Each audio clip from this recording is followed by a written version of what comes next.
Tom, there's a big leap in gearboxes and transmissions. We're going to 8 speeds next year. At the same time, gear ratio changes are no longer allowed.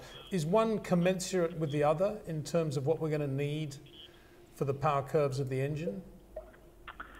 Yeah, I think fundamentally going to 8 ratios for the whole year, the torque delivery of these engines is going to mean it's not as critical as a high revving, unrestricted fuel V8 that we're using at the moment. So, and I think fundamentally it's also been done for cost.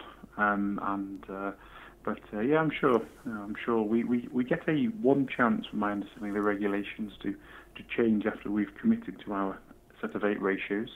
So you can get it wrong once, but then you've really got to get it right for the rest of the season. Yeah, yet again, something new for us as engineers to make sure we optimise. It's easy to select a set of ratios, but if you don't get them just right, then it could hurt you, for the whole season. Whether it's your first gear, your later gears, you've got to get it right.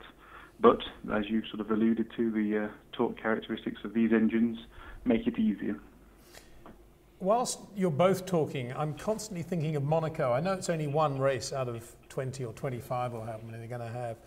Don't say 25.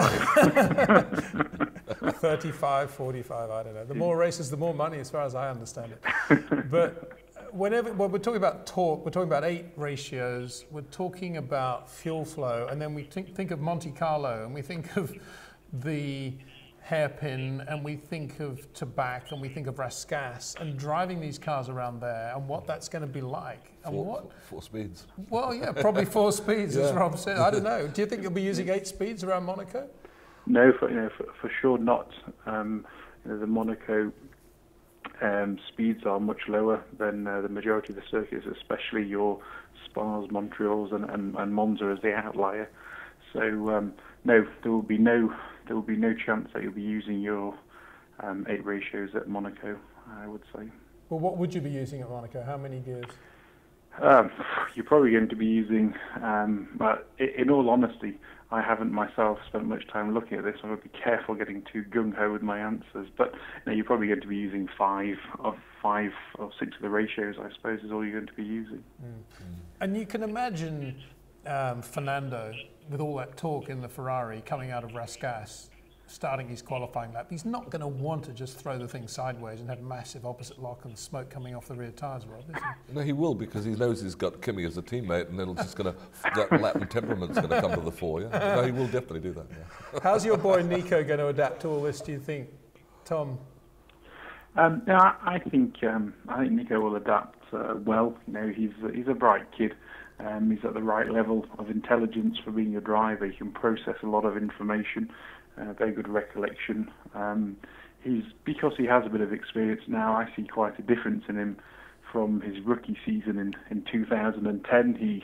He worked alongside Rubens that year and learnt a lot from Rubens as far as how to process what's happening in the car, what's the relevant information to pass back to the engineers, and help with the direction and the understanding of the car. Next year with the powertrain optimization as well, the driver's input is going to be very important. So also for me to know that I'm getting good feedback and I can rely on what he's saying, and I know when he says certain things what he's meaning, that will help my understanding moving forward as quickly as possible, because that's the big aim next year is to optimize everything as quickly as possible, ideally before you even run the real car with the simulation softwares and simulators. But once you get going, it's a matter of making sure it's reliable, optimizing within the regulations, and developing the car. And for sure, Nico's feedback and input on that is very important. It's a strange thing with Nico, isn't it? It's difficult to find anybody in the pit lane that doesn't think that he's one of the quickest racing drivers out there and one of the most complete racing drivers out there, quite capable of winning a Grand Prix in the right situation and thus a World Championship in the right situation. And yet, time and again, he gets suggested as the Ferrari driver or the Lotus F1 driver, and it never happens for him. What's his morale like? What's he like as a person, and how will he be now that he's done this Force India deal, and he's not at Ferrari and he's not at Lotus, I know, but What would he be like now? I think he did a lot of growing up at the end of 2010. You know, his rookie season, he was a guy who'd won in all the junior categories. You know, coming into GP2 and dominating the series as a rookie and winning it. You know, that was pretty similar to a lot of the categories, you know, he'd raced in. To come into Formula One as a young kid, and you know, he quickly got a lot of respect for Rubens, who at the time, you know, was in the later stages of his career, and realised it wasn't easy. You know, Formula One it's not a finishing score. You've got to turn up and realise the work is just starting. You know, and he worked hard that year, made some progress for sure. By the end of the season, was definitely stronger than he was at the start, as you'd expect with a rookie. But then at the end of the year, to lose a drive and then to not be a race driver the year after, I think it was hard for him, for sure. He sort of bounced back, and his maturity, sometimes I forget how young he really still is. And, you know, just dealing with the whole process this year, what I liked was when, you know, the Ferrari thing didn't happen, you know, it was coinciding with our car performing better. But his attitude was the right one. You know, it's just what's today's main aims. Let's get the best job done. You know, he drove pretty impressively the second half of the year. To be honest, he probably drove that well the first half of the year. We just didn't really have a car to give him to make the most of that. But you know, I think he's pretty grown up. You know, he understands the industry reasonably well.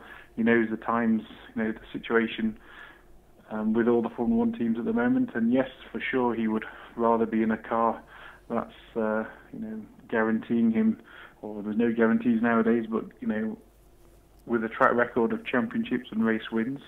But then there's no point moping around about it, because then you don't even get the most out of yourself, you know.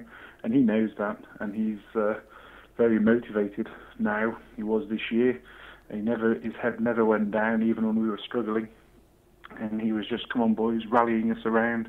You know, these are the problems, let's work on them. What is and pushing us, what are the next bits coming? And, you know, I think he'll be fine next year, because I think he's got a lot to prove still, whoever his teammate ends up being. The two of those will push each other hard. And, you know, it's a very important year for him still. And ultimately, you know, there are some drivers, you know, look at Jenson Button, took quite a long time to get himself into a position to win a world championship. But I don't know Jenson personally at all, but if you've got the right attitude, you keep working hard, you've got that ability and potential and self-belief, which all the good drivers have, you know, it will come to you, for sure. Rob, you've done a day with Nico at Bruntingthorpe, I think, haven't you? What was your impression? Yeah, just very, very, very fast. An arrogance of assumption that he would be as fast or faster than anyone on the planet, and he's one of those people. Yeah, just that starts off fast and very, very, very, very sharp, very, very clever, very ambitious, and exactly what we see now. There would have been a report done at that point. That would have been for Williams, and I'm sure all of that's in that report.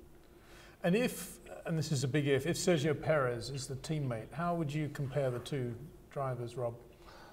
Nico's the more concise, and would have a few, more concise. What do you mean by that? Well, just more technical. Would have slightly shorter corners, and is, just tends to run within the lines a little bit. Sergio just gets a little bit shaggier and gets away with it, with the car control, the bits and pieces. He's very, very fast. He understands short corners and thinks he did that better than Jenson last year. But he doesn't really like them. No, and because they're not fun. Yeah, whereas Nico's a ruthlessly competitive, analytical person, and Sergio's a superbly fast racing driver with that Latin or Mexican sort of ish about him, you know, that makes him lovable and a real hard charger. Just probably operates just in slightly broader area. You know, it's a little bit shaggier, but you know, love them for it and can still go fast. It's going to be very close. Rob, have you ever had Tom McCullough up at I have. in the car? I've had this man we're listening to here, and once again, we. How do I compare? Oh well, Tom. With there's Nico. very little could compare Tom with what he did. Tom actually was a very talented driver because he raced himself. Yeah, he did. And when we got going up there, you know, his lap times, you know, were very fast. And I'd like to set him up alongside Jock Clear and Paddy Lowe. I think we should have a Bruntingthorpe Grand Prix with those two and Adrian Newey. Well, here's an idea. We need to have something to spruce up the pre-game program at a Grand Prix. I mean, the American Grand Prix, we had Class B former Atlantics, we had stockbrokers in Ferraris. What we should have had is race engineers at Bruntingthorpe in identical cars, and you'd have a lot of fun, wouldn't you, Tom? I think for sure I'd definitely be up for that. Tom would start as one of the favourites. You know, he'd be due one of these awards we're talking about, the Autosport Awards. Tom, I think the question that at the moment the internet's just being flooded with questions is why you actually stopped racing at all, given the success you were getting. Better than ask why he stopped rather than why he didn't stop. Give us a brief synopsis of your racing career, Tom. Brief synopsis. Well, I raced karts a lot as a youngster, and was always my father always raced a lot national championship racing.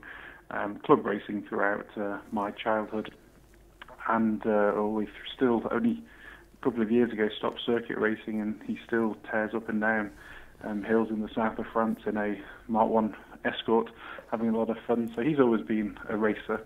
I grew up interested in racing, karted a lot myself, and did a bit of sprinting and hill climbing, but realised the value for money there wasn't very good. Your total track time was limited.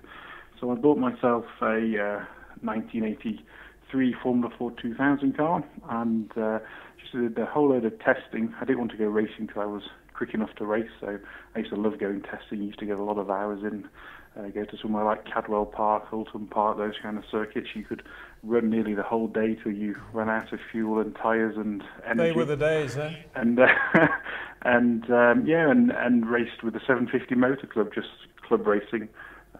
Having fun really, but unfortunately when I started travelling a lot, first with the IndyCar stuff, Champ Car stuff, and when I started at Williams 11 years ago, my race car has not turned a wheel since then. Really, I've also put a bit of weight on since then, unfortunately. But just one kilo or two. Yeah, yes, exactly that. Exactly, Tom. Tom, as ever, wonderful chatting to you. Thanks so much for joining us and for your insight into 2014. And well done again on a very powerful recovery in 2013 mid-season. And above all, best of luck, best wishes to you and the family and the new move to Force India. I know it's going to be an interesting 2014, but certainly Force India, a team not to be discounted now, to go to the next level. I think with Hulkenberg on board, with good people on board, we know how good the Force India team is anyway, and all signs are they're ready to take that next step. So all the best for that. Yeah, thank you very much. Yeah, really looking forward to next year, and good talking to you, Peter and Rob, and all the best to you too. Thank you. Thanks, Tom. Cheers, Tom. Bye bye. Cheers. Okay.